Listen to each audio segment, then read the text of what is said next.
का सवाल था कि जरूरी क्यों है कि अगर एक औरत अपने शोहर के साथ तलाक हो जाता है तो उसे दूसरे से थर्ड पार्टी से शादी करना जरूरी क्यों है पहले शोहर से वापस करने के लिए। ये सवाल है।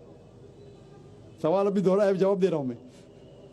ये लोगों को गलतफहमी है कि अगर मियाँ बीवी का तलाक होता है और अगर वो फिर से शादी करना चाहते हैं, ये गलतफहमी है लोगों की कि उसको तीसरे से शादी करना फर्ज है।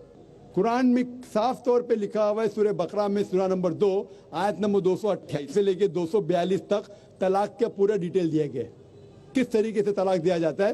पहले मैंने कहा था कि आपस में समझौता होना चाहिए, नहीं होता है तो गेट एन आर्बिट्रर, एक बड़े को बुलाओ, शोहर की तरफ से बीवी की तरफ से समझौता करो। नहीं होता है तो तलाक बोलने के बाद इद्दत के 3 माह है। कुरान में लिखा सूरह बकरा सूरा नंबर 2 आयत नंबर 228 के 3 माह, 3 महीने, 3 menstrual cycle is the period of इद्दत।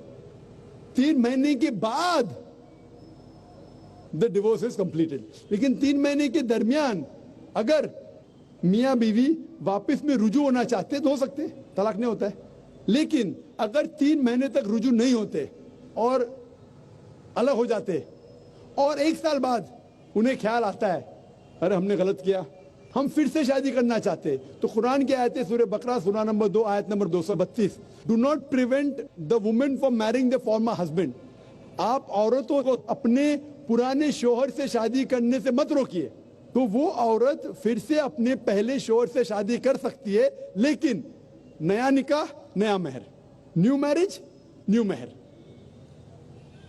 No no no, what you are saying is a misconception. I come to it.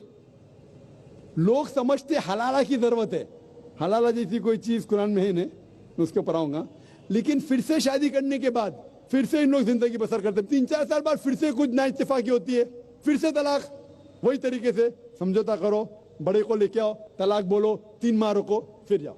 फिर से 2 साल बाद याद आता है नहीं वापिस से रहेंगे, फिर से शादी कर सकते, फिर निकाह, फिर मेहर, फिर से झगड़ा होता है। फिर तीसरी बार अगर तलाक होता है तो अल्लाह ताला फरमाते सूरह बकरा सूरा नंबर 2 आयत नंबर 230 में कहते कि तीसरी बार अगर तलाक देंगे तो फाइनल। इसके बाद आप फिर से मियाँ बीवी ने, जब तक आप थर्ड को नहीं मैरी करें। इसमें क्यों? ये शादी ब्याह गुड्डा गुड्डी का खेल थोड़ी है। बचपन में गुड्डा गुड्डी का खेल में शादी करो फिर से तलाक दो, एक दिन में 10 बार शादी कर सकते, बराबर ना। ये जिंदगी गुड्डा गुड्डी का खेल थोड़ी है। 3 महीने लगता है तलाक के लिए, इतना टाइम लगता है।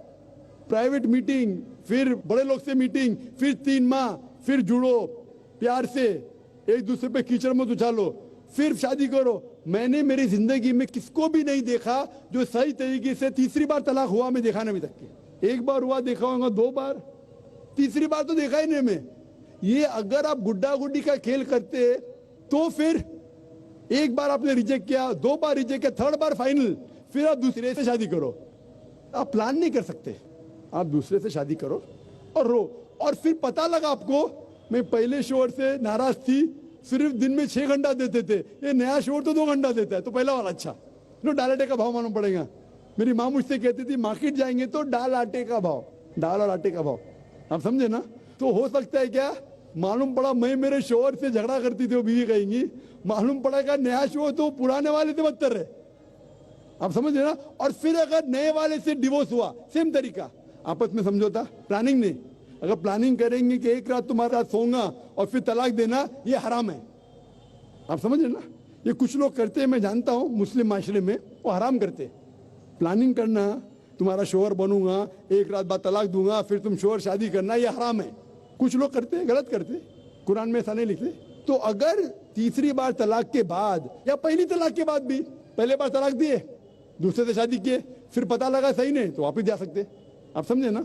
तो ये जो है जरूरी है थर्ड पार्टी के पास जाना, अगर 3 बार सही तरीके से तलाक हो तो इस्लाम में इतनी छूट है माशाअल्लाह, और इतना सही मजहब है, it's the most practical way of life. Hope that answers the question.